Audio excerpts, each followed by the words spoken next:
Y'all really thought you could gaslight me into believing Paige Bueckers was gonna be the next Caitlin Clark? Really? Because baby girl, I've been watching this whole season unfold, and I'm about to serve some cold, hard truth that's gonna hurt some feelings. But somebody needs to say what everyone's thinking, and nobody's brave enough to speak on. The media hyped this girl up like she was about to walk on water, break every record, and save the WNBA single-handedly. I want to let y'all know, man, I like Paige Bueckers. I'm not making these videos to make fun of Paige and Saw Paige at all. I love Paige Bueckers. I'm making these videos to remind the old guard media people Clark is a generational talent. The stuff we seen Caitlin Clark do last year, we might not ever see again for another 30 damn years. Meanwhile, she's been getting coddled like a newborn baby, while everyone pretends like what we're seeing is revolutionary. I'm not buying it, and neither should you. Let me be crystal clear before y'all come for me in the comments. I'm not hating on Paige Bueckers as a person. She seems sweet, she's charitable, she's got a good heart. But we're not here to talk about charity work. We're here to talk basketball. And baby, the basketball ain't adding up to the hype. See, what happened was the old guard media, those crusty analysts who've been covering women's basketball for decades but never really understood it, they saw one white girl dominate and immediately started looking for the next one. It's giving very much find me another one just like her energy, and it's weird as hell. Caitlin Clark didn't just have good stats, she transformed an entire sport. She had casual fans who never watched women's basketball tuning in religiously. She had people buying $200 jerseys and driving hours to see her play. She had grown men arguing about WNBA on social media. That's not a normal rookie impact, that's generational talent. So let's talk about what Paige is actually doing, because apparently we've all lost the ability to read statistics objectively. She's averaging 18.6 points, 5.4 assists, and 4.1 rebounds. Those are solid numbers, I'll give her that. But solid numbers on a losing team don't make you the chosen one. Caitlin Clark averaged 19.2 points, 8.4 assists, and 5.7 rebounds while leading her team to the playoffs. Not only better individual numbers, but actual team success.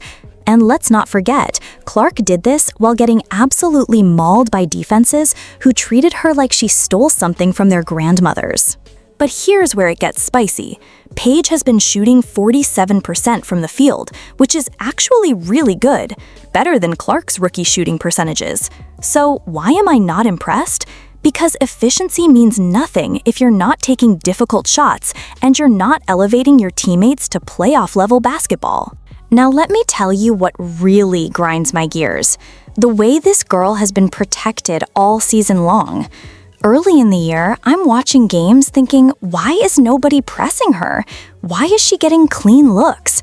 Why are teams letting her operate like she's in a scrimmage? It took damn near half the season for teams to start defending her like an actual threat. Meanwhile, Caitlin Clark was getting double-teamed, trapped, and physically targeted from game one. She was getting the superstar treatment from defenses before she ever proved she could handle it. That's respect earned through fear. When teams finally started pressing Paige harder, what happened? Suddenly she's dealing with illness and missing games. Suddenly the shots aren't falling as easy. Suddenly we're talking about load management and rest days. Ma'am, you're 22 years old. What are we resting for? Speaking of missing games, let's address this injury situation because I'm tired of people tiptoeing around it. Paige has already missed multiple games this season due to various ailments. Back problems, illness, concussion protocol. And look, injuries happen in sports, I get it. But when you're being marketed as the face of the future and you can't stay on the court consistently, that's a problem. Availability is literally the most important ability in professional sports. You can't impact winning from the bench, and you sure can't break records if you're not playing games. The girl missed an entire college season with an ACL injury, and now we're seeing a pattern of health issues in her rookie year. At some point, we have to have an honest conversation about durability and whether building a franchise around someone with an injury history is wise. Now, I know some of y'all are about to say, well, the Dallas Wings are trash, what's she supposed to do? And you know what? That's exactly my point. Great players elevate bad teams. That's what separates the good from the great. Caitlin Clark took a Fever team that was historically bad and dragged them kicking and screaming into the playoffs. She made her teammates better. She made coaches adjust their entire offensive system around her abilities. She made the organization invest in improving the roster. What has Paige done for Dallas? They're still losing games. They're still not a playoff team. They're still not must-watch television. If you're supposedly this generational talent, where's the transformation? Where's the elevation of everyone around you? The most frustrating part of this whole situation is watching grown journalists embarrass themselves trying to prop up a narrative that clearly isn't working. After that 44-point game against LA, I saw headlines calling it historic and Caitlin Clark-esque. Baby, one good game doesn't make a season. These same media members spent months telling us that Paige was going to be better than Clark, more polished, more ready for professional basketball. They created expectations that were never realistic, and now they're scrambling to justify their terrible takes. But here's what's really wild. Instead of admitting they were wrong, they're doubling down. They're making excuses about teammates, about coaching, about everything except acknowledging that maybe, just maybe, they overhyped a player who wasn't ready to carry those expectations. Let's talk about what happens when games matter most, because this is where the separation becomes obvious. Paige Bueckers has struggled in clutch situations all season long.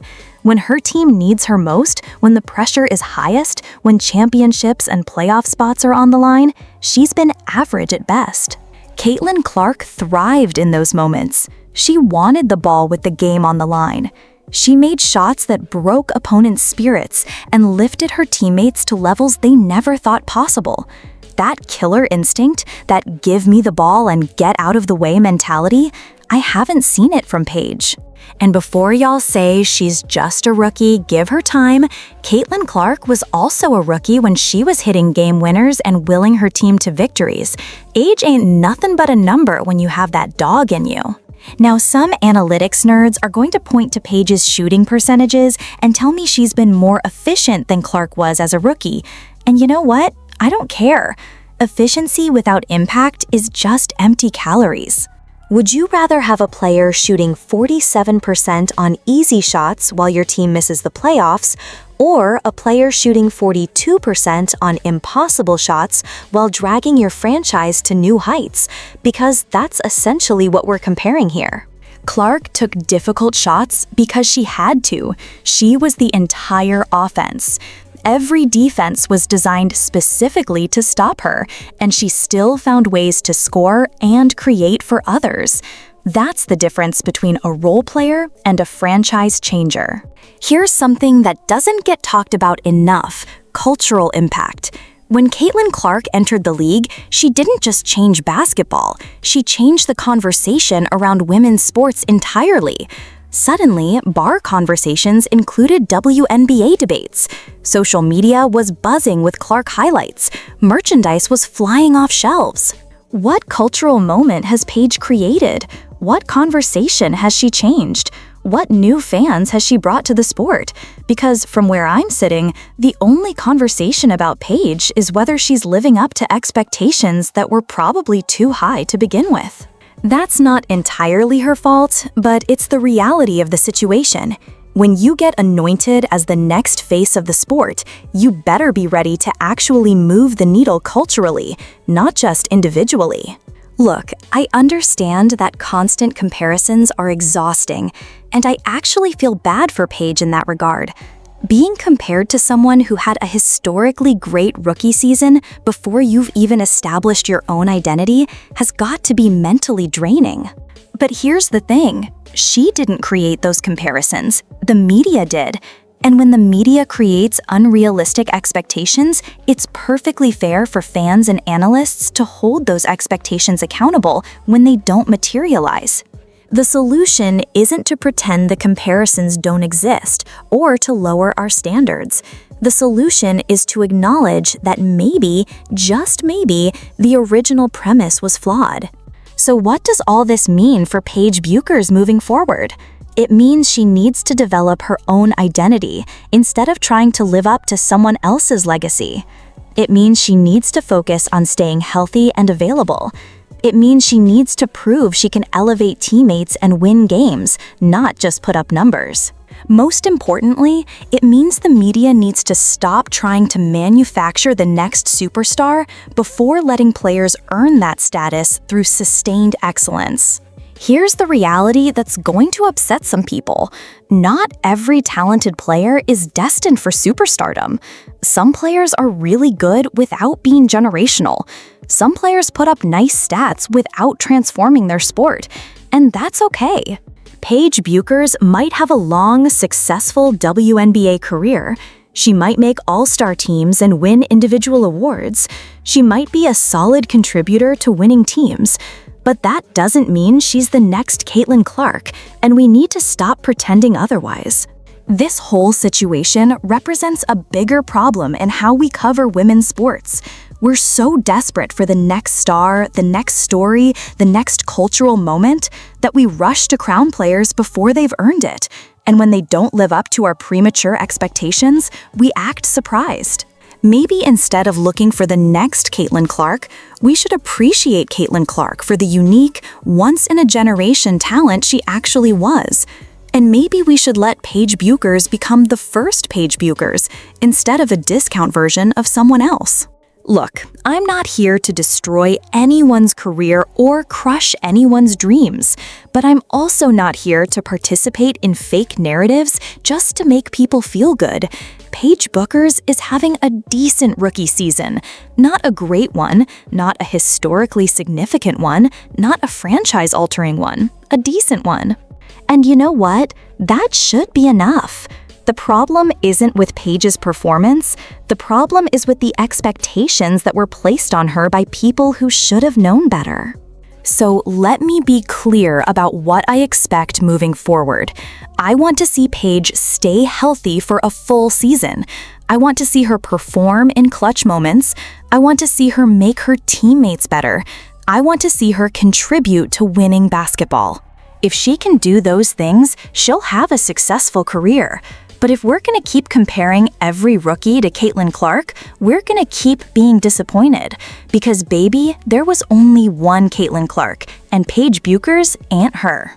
At the end of the day, this isn't about hating on Paige. This is about holding the media accountable for creating unrealistic expectations, and then acting shocked when reality doesn't match their premature narratives. Caitlin Clark's rookie season was special because it was unexpected, transformative, and historically significant. You can't manufacture that kind of impact, and you certainly can't guarantee it's going to happen again just because you want it to. So let's all take a deep breath, lower our expectations to realistic levels, and let Paige Bueckers write her own story without the burden of living up to someone else's legacy. Because trust me, that's better for everyone involved. And if you disagree with anything I just said, cool. Drop your thoughts in the comments and let's debate it. But come correct with facts and logic, not emotions and wishful thinking, because I got time today and I got receipts for everything I just said. That's my take, and I'm sticking to it. Period.